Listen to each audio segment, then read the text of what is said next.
Let's begin by telling you that the Nigerian Safety Investigation Bureau, NSIB, has located the wreckage of a helicopter that crashed into the Atlantic Ocean last Thursday while transporting Nigerian National Petroleum Limited workers from Port Harcourt. In a statement released on Thursday, NSIB Director of Public Affairs and Family Assistance, Mrs. Bimbo Oladeji, confirmed that the Sikorsky SK76 helicopter with registration 5NBQG was found approximately 0.775 nautical miles from the FPSO Adoon at a depth of 42 meters. The exact coordinates were recorded at latitude 04 13.634 north and longitude 008 19.442 east. NSIB Director General Captain Alex Badeh commended the search and recovery team's efforts, noting that preparations are underway to retrieve the helicopter for further investigations. The helicopter crashed into the ocean on October 24, 2024, with 8 people on board. So far, 5 bodies have been recovered, while 3 individuals remain unaccounted for.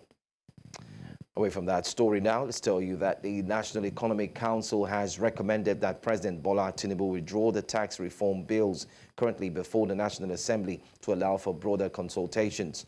Oyo State Governor Seyi Makinde announced the Council's resolution on Thursday after the 144th NEC meeting held at the State House in Abuja. Speaking to journalists, Makinde explained that members agreed more time was needed to build consensus and deepen public understanding of the proposed reforms. The Council's recommendation follows the recent endorsement of the tax bills by President Tinubu and the Federal Executive Council. The federal government promoted the reforms as a means to improve efficiency and reduce redundancies within Nigeria's tax system. To further discuss this, I'm joined by National President, Association of Small Business Owners of Nigeria, Dr. Femi Egbeshola. Thank you for being here, Dr. Femi. Let me start by asking, which of the contentious issues by Nigeria's Northern Governors Forum would you say is most alarming? Well, before now, from our end, that is the business community, the Tax Reform Committee has engaged and again with us. And you can remember that this has been on for almost 1.5 years now when the committee has been inaugurated. So we felt that this engagement has taken a long time and it is time for the bill to see the light of the day. But maybe there are other concerns that the governors want to consider for the benefit of the public. We have to wait and see what really they have in mind. For us, the bill is pro-small business, pro-poor people. It supports small business in a large way. It also supports the poor. And we have seen a lot of change and reforms in this policy, this new tax policy, such that we have endorsed it as business owners. So let's wait and see what the governors have in mind. Perhaps one of the things they may have issues with is the harmonization of the 60 different taxes at the subnationals, that is the states and local government, to 8 taxes. That to us is a big deal, but perhaps this is not good enough for the governors. But let's see, there's no end to consultation, there's no end to stakeholders engagement. Let's see what they have in mind, and let's see where we all can meet at one point. All right. Could this tax bill suspension actually hinder Nigeria's economic growth? What are your thoughts on that? Well, yes, it may, because there are so many concerns in the past about the recent tax policies that needs a lot of reforms. And I think the chairman and his committee on this tax reform committee has done a lot of work to come with this new tax bill. So if it is not implemented, small businesses in particular will continue to suffer from what we have been suffering from with the old tax policy. We must begin to see need to reform our policy, and we are happy that the president has come up to approve this new policy, and the National Assembly is also considering it. But now that next is they still want to reconsider it for further engagement, further sensitization. Well, let's see how it goes. But for us, anything that takes us back to the old tax bill is a way of increasing the difficulty of doing business in Nigeria. Well, with Nigeria aiming to attract more foreign investment, could a suspension of the tax bill kind of like send a mixed signal to international investors about tax consistency and, most importantly, economic policies? Of course, yes. Of course, yes. Quite a number of investors, locally and internationally, are already happy with the new tax bill that is expected to be passed to law. But this ECOP now is going to send the negative signals to everybody, about business players in Nigeria, investors, locally and internationally. And that's not good for the brand of Nigeria. It's not good for our image.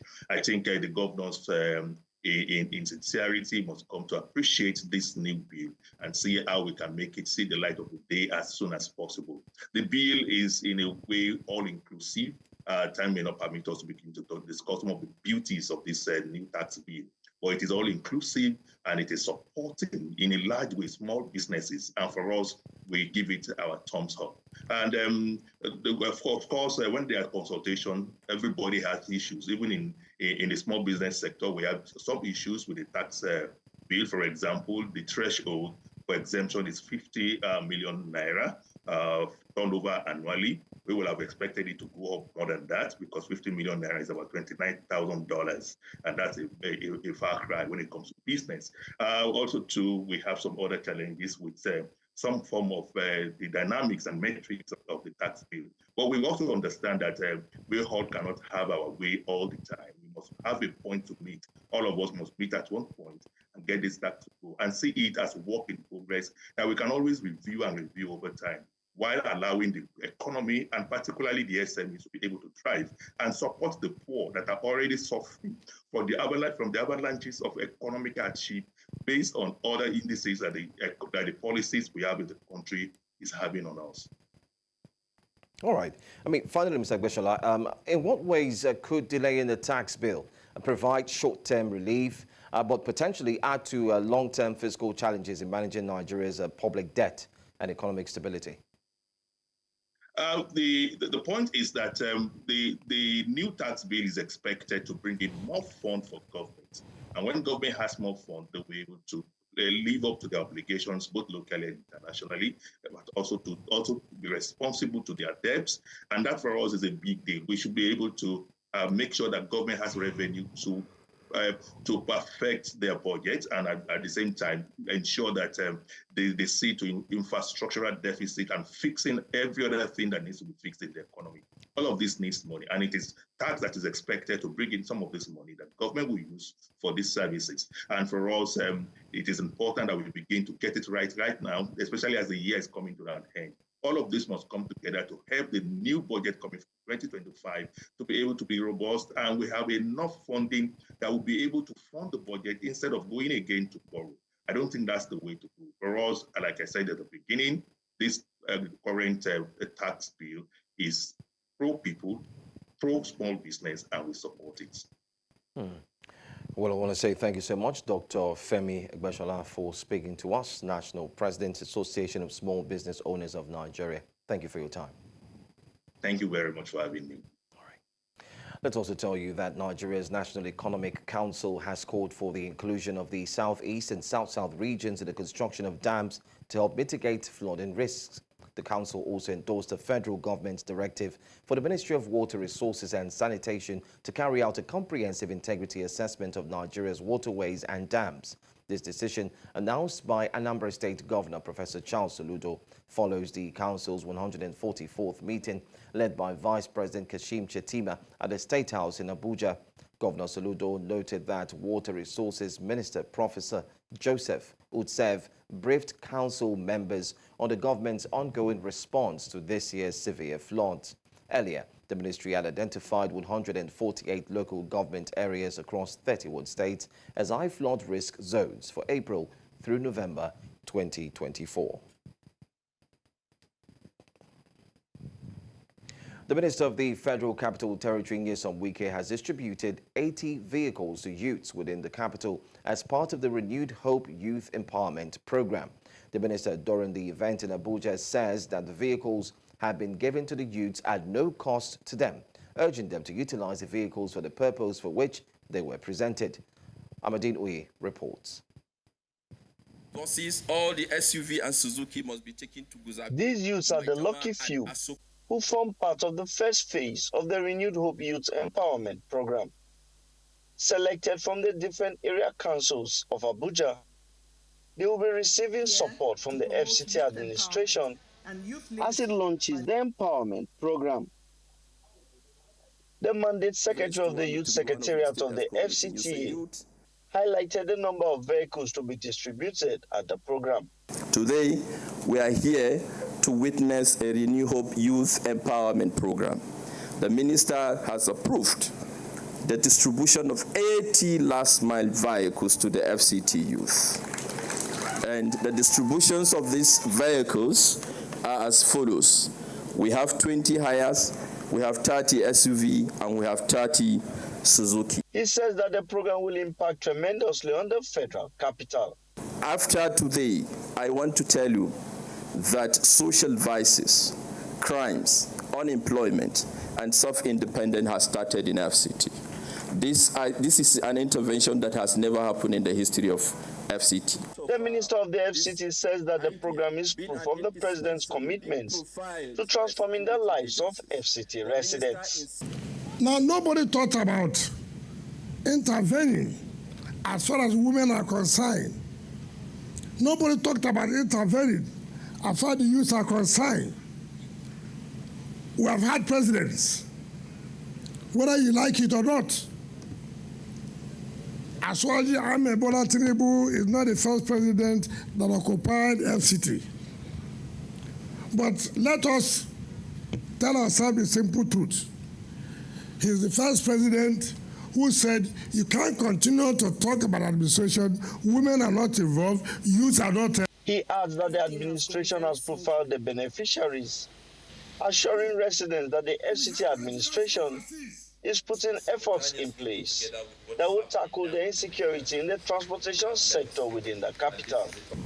Everybody here that's the beneficiary is being profiled by security.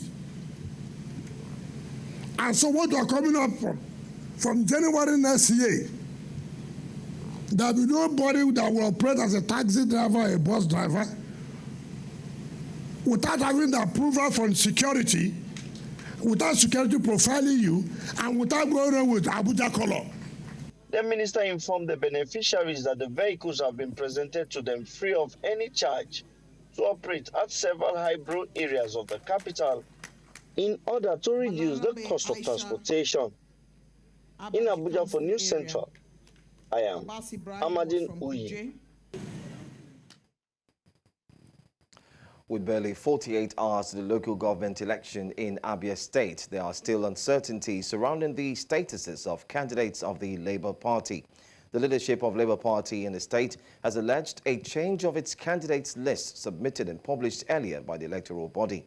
News Central's Chinwe Ugele was at a press briefing in Aba on Thursday, where the secretary and chairman of the party complained about the development. Take a look. On the 25th of October 2024, the Abia State Independent Electoral Commission published the list of candidates and parties for the local government election, wherein all participating parties were published and indicated cleared or not cleared. I was around the corner now. That's what I'm saying. I was around the corner, so I came in. The Labour Party says the new list published after the first is bearing different names from the ones the party presented to ABSEC before now. The Julius Abures-led executive, with Prince Ndubeze as the chairman in Abia State, has said it will not tolerate being excluded from the elections. Yesterday, they clandestinely brought out another list, which ABSEC posted, and the list of the candidates we found there were completely different from what we presented and was acknowledged by ABSEC. So they are quite alien to the party. We don't know who those individuals are. The list they had earlier published on the 25th of October are the authentic, and they not just published, they wrote, it was indicated cleared by ABSEC. They are the authentic candidates of the Labour Party for this 2nd November 2024 elections. So what we have there now is something strange to us, and that will not stand. You know, why this confusion in Labour Party? This is the question that I stand to ask. Why this confusion in Abia State? Why is Governor Dr. Alex keeping mute over these confusions in the state? They are also threatening court action should the electoral body fail to correct the errors before the elections on Saturday. If they win through democratic process, we congratulate. If they foreclose the democratic process of election and any other thing happens, cause of action has arisen. Approach the court. We have that as an alternative to approach the court based on what we have seen. The secretary of the party is also alleging that majority of those who AFSEC published as Zenith Labour Party's candidates are still card-carrying members of Labour Party. Individuals parading themselves as candidates of another party is a clear contradiction of the Electoral Act 2022. So as of today, they are no members of the party. Some of them have even dual posters where they had that of Labour Party and eventually that of Zenith Labour Party. So it's coming to us as a rude shock and a further embarrassment. But in due course, we will also address that. This is a totally strange situation in the history of politics in Abia State, where the party in power has to worry about the conduct of an election even before the election. In Omaha for News Central, I am Chinwe Ugili. In the meantime, Commissioner of Police in Abia State, Danladi Isa, says the command has put in place mechanisms to ensure there is no security breach during the local government elections in the state on Saturday. Answering questions from journalists at the police headquarters in Umuahia, CP Isa said his men are prepared to make sure there is a smooth process. He also sends warnings to those who may like to foment trouble before, during and after the election. Elections before now, it is not a new phenomenon, and we have in place appropriate security in all the stations, all the polling stations, the INEC offices. Our men have been properly briefed. This afternoon, we are also going to have a lecture with all the officers of the command based on the expected roles they have to play in the elections. And by the grace of God, it's going to be hitch-free. That we assure you. Welcome back. Talks between the federal government and the Joint Action Committee of the National Academic Staff Union of Educational and Associated Institutions, NASU, and the Senior Staff Association of Nigerian Universities, SANU, ended without resolution on Thursday. The meeting held at the Federal Ministry of Education and led by former Minister of State for Education, Dr. Yusuf Sununu, was intended to address grievances related to the union's ongoing strike, which began Monday over 4 months of unpaid salaries. University operations nationwide have come to a halt due to the strike. SANU Vice President Abdusubur Salam told reporters that the government failed to provide a clear timeline for the salary payments. Dr. Sununu, representing the Education Minister, Dr. Tunja Lausa, assured that efforts are continuing to address the union's concerns. Also staying with education, Nigeria has been urged to support out-of-school children return back to school in an effort to reduce the nation's out-of-school children bulge. This was during the handing over of a refurbished school at the Lugbe Timber Shed area of Abuja, a slum in the federal capital, where many of the children do not attend school as they have their parents and guardians who cannot afford school fees.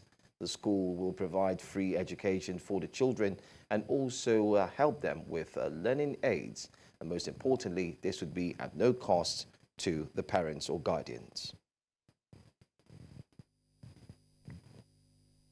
The only way a child can succeed basically is through education. And it starts with a very conducive learning environment. Very conducive is the word. Every rich Nigeria, wealthy, well-meaning Nigeria, look within the slum, not the city. Pick up a school that is dilapidated, is dead, is not conducive, is unhealthy to learn. Pick up a school. Like, should be a challenge for everyone that has the means. Yes, with 20, 30 million, anybody can do it. So many children will come out to school because before Monday itself, the children are already everywhere. It will impact them. They will come. You know, it's free education here. There's no school fees. We are not conventional school. We are unconventional. No school fees from head to toe. A federal high court seated in Abuja has affirmed Chiedu Ebie as the authentic chairman of the board of the Niger Delta Development Commission. Justice Joyce Abdul-Malik gave the judgment after hearing a suit filed by some aggrieved citizens from the Niger Delta extraction who had dragged President Bola Tinubu, the President of the Senate, the Attorney General of the Federation, the NDDC, and Ebie as the first to fifth respondents for allegedly violating the NDDC Act. News Central's Emmanuel Bagudu tells us more. The legal tussle started when the plaintiffs who hail from Bayelsa and Delta State claim that Ebie is not qualified to occupy the position of the chairman of the board of the NDDC. The aggrieved citizens say Ebie is not from an oil-producing area. However, after listening to the arguments from both the aggrieved and the respondent, Justice Abdul-Malik dismissed the suit in its entirety, saying that the NDDC Act permits the appointment of a person as board chair from oil-producing state in which Mr. Ebie is part of, irrespective of the quantum of oil production in his village. The plaintiffs have no local standard, so the issues on the merit could not even avail them, because the court has ruled that they ought not to have come here in the first instance. So in its entirety, the matter is gone and is gone forever. It ought not to have come in the first instance because there was no need to bring such an action. The chairman of the board was regularly appointed by the president, was regularly screened and confirmed by the Senate and the House of Representatives, and he has settled down for his duties. We want to commend the good people of the Niger Delta region that victory is for us and victory is sure. And with all this distraction out, the board is definitely going to concentrate on their mandate. The court also said that Section 24, subsection 2 of the NDDC Act states that no suit shall be instituted against any board member or senior management of the NDDC. And therefore, the plaintiffs do not have the right to challenge the fifth defendant, which is President Tinubu, for appointing Ebie. This did not, however, go down well with the plaintiffs, who vowed to appeal the judgment. But right now, Mr. Chinedu Ebie comes from a place that they don't even produce oil. One Nigerian oil company was there. They found no oil. Somewhere in Delta State, Delta North, Agbo side. They have negligible oil, no oil activities going on there. We're going to tender some of these things in the Court of Public Opinion before the courts as well in our appeal. But we are going to manage everything well to ensure, even if, so that future generations will know that this generation tried. Meanwhile, the chairman of the governing board of the NDDC has described the judgment via a statement made available to News Central Television as well considered intelligently delivered and courageously sound. In Abuja, for News Central, I am Emmanuel Bagudu. The report there from Emmanuel Bagudu. Well, away from that, indications from the Senate suggest that the ad hoc committee set up by the upper chamber to investigate an alleged economic sabotage in the Nigerian oil and gas industry has not abandoned the probe, as recently reported in some media platforms. This is as the chairman of the committee and leader of the Senate, Michael Bamidele, presented a motion at plenary on Thursday to rescind the earlier decision on the matter. Bamidele, through his motion, explained that the House of Representatives has also set up a similar ad hoc committee to investigate the same issue. He noted that it now became imperative for both the red and the green chambers to work together in probing the issue of sabotage in the oil and gas industry. Equally observes that there is need for the ad hoc committee, for the ad hoc committees of the two chambers to work jointly to avoid duplication and clash in the discharge of their assignment. Accordingly, Mr. President, distinguished colleagues, the Senate resolves to, 1, recapture the title of the ad hoc committee to National Assembly Joint Ad hoc Committee to investigate alleged economic sabotage in the Nigerian petroleum industry. That the resolution of the Senate be communicated to the House of Representatives, following which The joint ad hoc committee will be inaugurated by the presiding officers of both chambers. Those in favor of this prayer, say aye. Those against, say nay. The ayes have it. Thank you very much, the Senate leader, for having the foresight to configure the entire structure to deal with this matter so that we can have efficient investigation in respect to what is expected to be done. In a bid to solve Nigeria's worrisome power challenges, the federal government has launched the third phase of the Nigeria Energy Support Program, also known as NESP 3.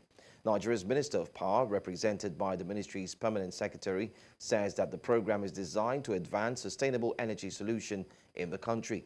News Central's Emmanuel Bagudu tells us more in this report. These development partners are in a strategic meeting aimed at supporting the Nigerian power sector. The stakeholders present here also aim to launch the Nigeria Energy Support Program Phase 3 to end the epileptic power supply problem in the country. The permanent secretary of Nigeria's Ministry of Power explains the importance of this partnership. Since its inception, NEPS has contributed significantly to expanding access to clean energy, improving energy efficiency, and building capacity within our energy sector.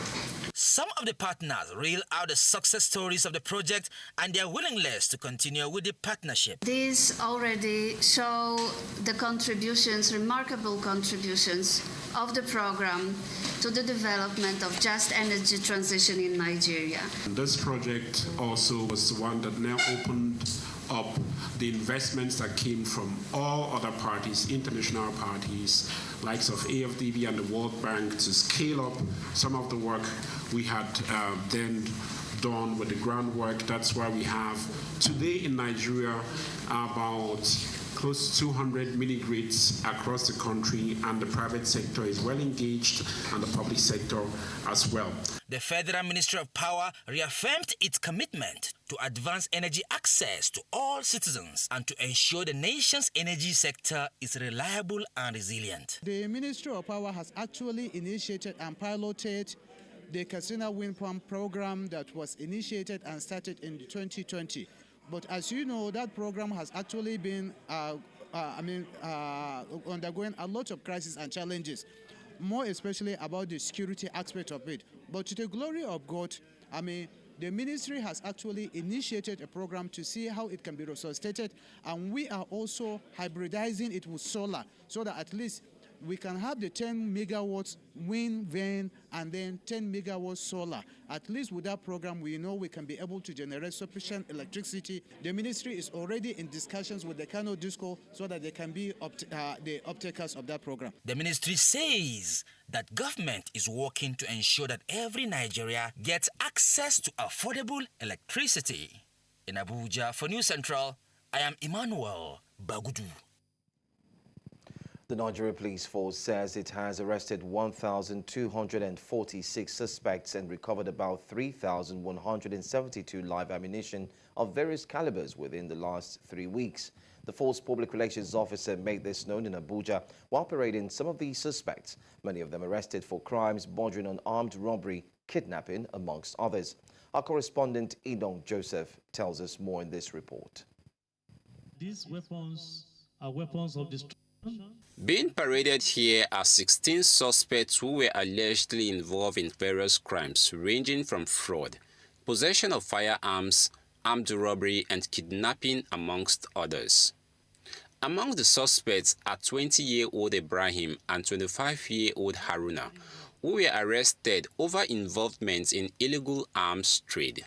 Upon interrogation, he confessed to have bought the rifle from an unidentified gun runner and sold to Bello, his friend, at the rate of 1.2 million naira only. Haruna led to the arrest of Ibrahim Bello. Upon questioning, the suspects say that the firearm caught in their possession was bought on behalf of one Lawal, but claim that they do not know what he intends to use it for. One Lawal from Kano asked him to look for AK-47 so that he will buy. So that's when he went to look for it from Aruna.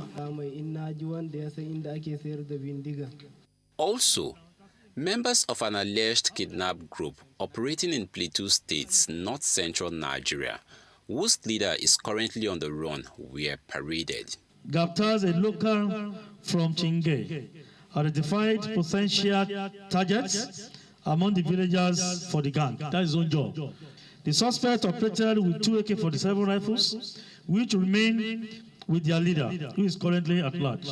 One of the group members, who is alleged to serve as an informant to the group, confessed to investing his proceeds of kidnapping into farming. For giving them information, only 50,000. All in all is 180,000. Okay, how you can share the money between your 2 wives?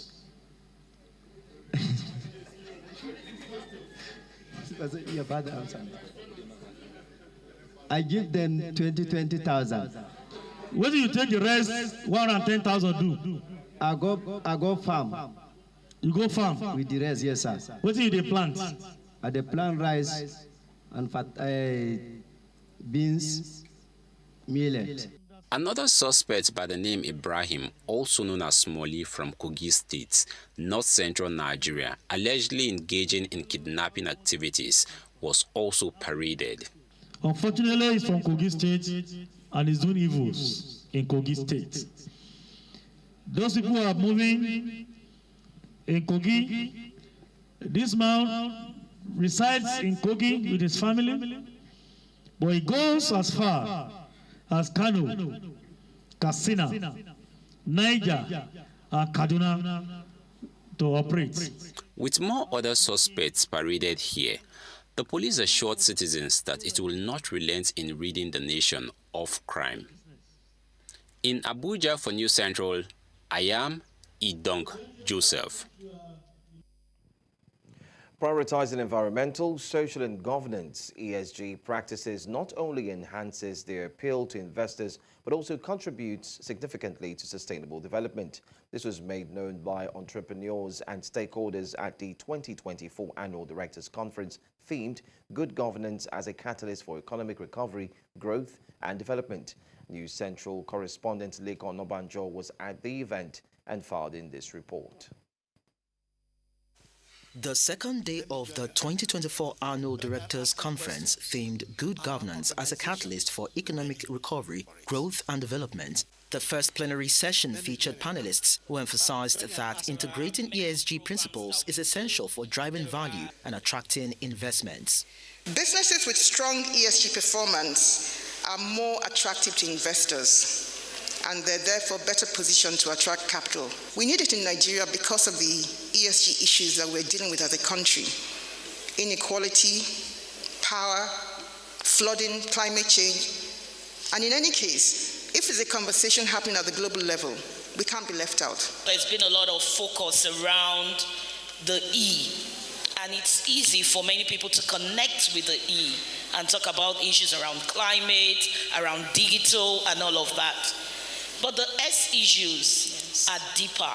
They are the issues that affect our customers, whether we are the SMEs or the large corporates. Even as less than 5% of the population holds shares in companies, which poses significant risks to economic stability and security, looking at a population of over 200 million. Speakers pointed out the need for new business models that tackle social and financial inequality in Nigeria. Inequality breeds insecurity and social unrest. Sustainability will remain unattainable unless we foster a more inclusive and equitable economic system. A young lady who is in the furniture business came for one of our programs, and by the time she was through, she changed her business model. Instead of just producing new furniture, she said to also buy old furniture from people. Say, you can trade in your old furniture. And buy a new one. The old furniture, instead of throwing them away, she remodels them into new furniture. And then that inclusion, diversity, but at the same time, converting waste to wealth. Current financial flows into Nigeria stand at $8 billion, and one way to increase that portfolio by the year 2030, as projected, is for businesses to disclose risks related to their operations and maintain global sustainability reporting standard. The rules are there. It's about transparency. It's about sustainability. It's about opening up and having a structured way a business needs to be run and be disciplined enough to play by the rule. Environmental, social, and governance refers to a framework used to evaluate a company's operations and impact beyond financial performance. By incorporating this into structures and adopting global best practices, it is believed that businesses will better serve public good, ensure equity, and build legacies for a prosperous future. In Lagos for News Central, Lekon Onabanjo.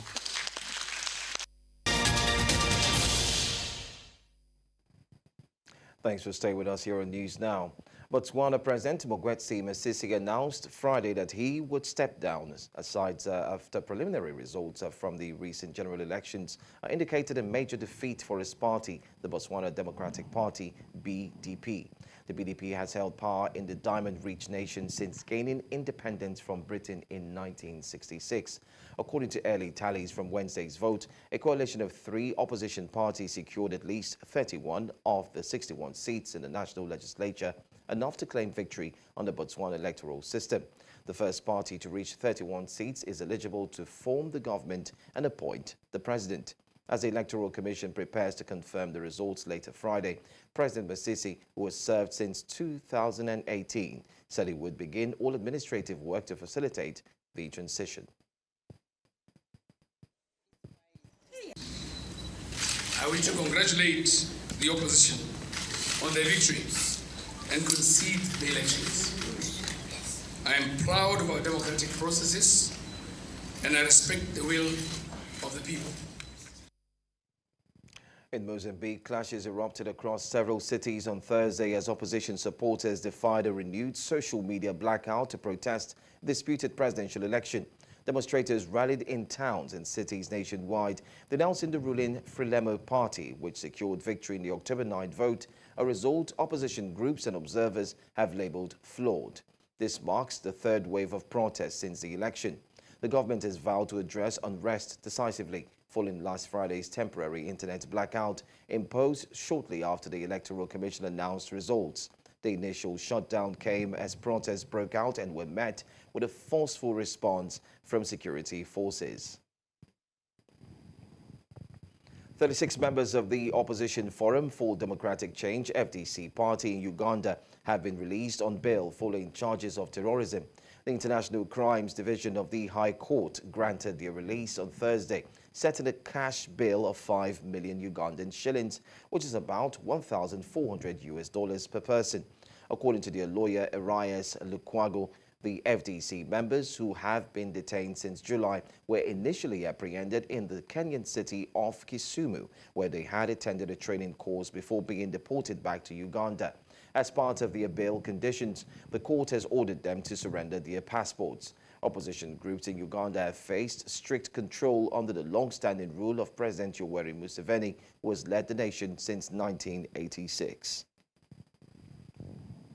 Let's go down to eastern DR Congo, where Rwandan-backed M23 rebels are advancing despite a ceasefire, with the Congolese army accusing Rwanda of exploiting the truce to capture territory. Since late 2021, the M23, a predominantly ethnic Tutsi militia, has taken over significant areas in DR Congo's conflict-ridden east, intensifying a humanitarian crisis as thousands have been displaced. While a ceasefire was reached between Rwanda and DR Congo in early August, recent fighting has seen the M23 push toward Pinga, a strategically important town in North Kivu province. In a statement on Thursday, North Kivu's military command asserted that the Congolese army is faithfully observing the ceasefire while accusing Rwanda of using the agreement to seize control of certain localities. Although the truce has mostly held between the official army's armed groups affiliated with both sides have reportedly continued to breach it. Still ahead here on News Now, Israel launches airstrikes on Beirut suburbs. We have that story and more after this timeout.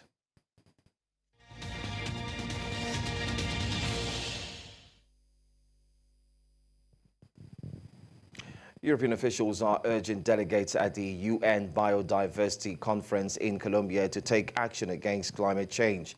The devastating flooding in Spain's Valencia region has highlighted the link between biodiversity loss and human-caused climate change. The conference comes at a critical time when worsening droughts and flooding causing the loss of plant species like trees, which are essential for mitigating the effects of global warming. The envoy emphasized that this conference is an opportunity to take action and make a difference. You might have seen on the television the devastating floods that have taken place in Spain, in Europe, and this is really a catastrophe of a very unforeseen ampleur. And I would like, a tragedy like this one is not just a Spanish one. Israel has carried out at least 10 airstrikes in Beirut's southern suburbs targeting Hezbollah strongholds. The strikes come as ceasefire talks continue, with U.S. officials meeting Israeli Prime Minister Benjamin Netanyahu to discuss a potential deal. The airstrikes have caused widespread destruction, with dozens of buildings leveled and fires breaking out. The violence has escalated in recent weeks, with both sides suffering heavy losses. Netanyahu has emphasized the need for a deal that guarantees Israel's long-term security. The proposed plan involves Hezbollah retreating from the border, Israeli troops withdrawing, and the Lebanese army taking control. Talks are ongoing, but the situation remains volatile.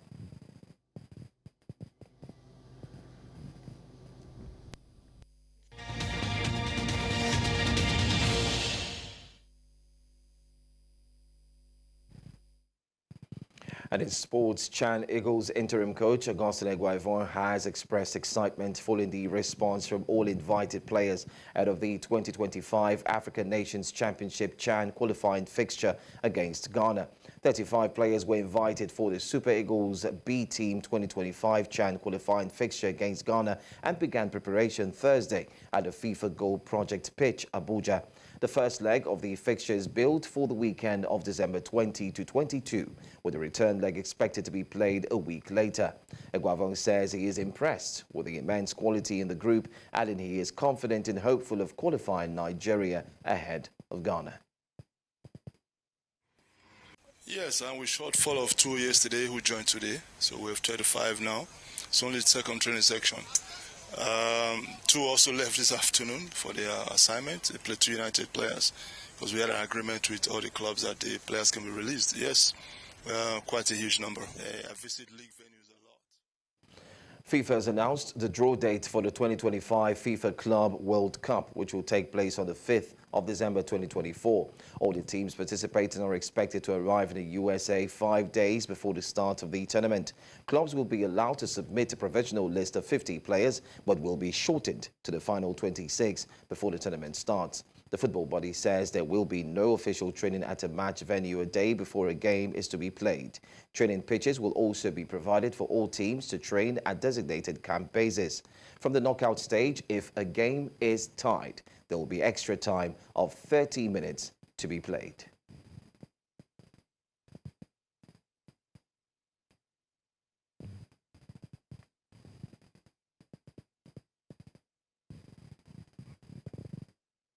And that's all the news we have for you for this hour. But before we go, a quick look at some of the major stories once again. Nigerian Safety Investigation Bureau has located crashed Sikorsky SK76 in Atlantic Ocean. Chad's military have accused of killing scores of fishermen in a deadly airstrike. We also told you that Rwanda-backed militia has advanced in eastern DR Congo despite truce. You can tune in and watch News Central every day on DSTV channel 422, Star Times channel 274. You could also stream live on YouTube and on Facebook. It's Friday edition of Hot Topics. The ladies will be having a guest, and you can find out too when you tune in and stay with us here at 10 a.m. I'm Joe Hanson. Good morning.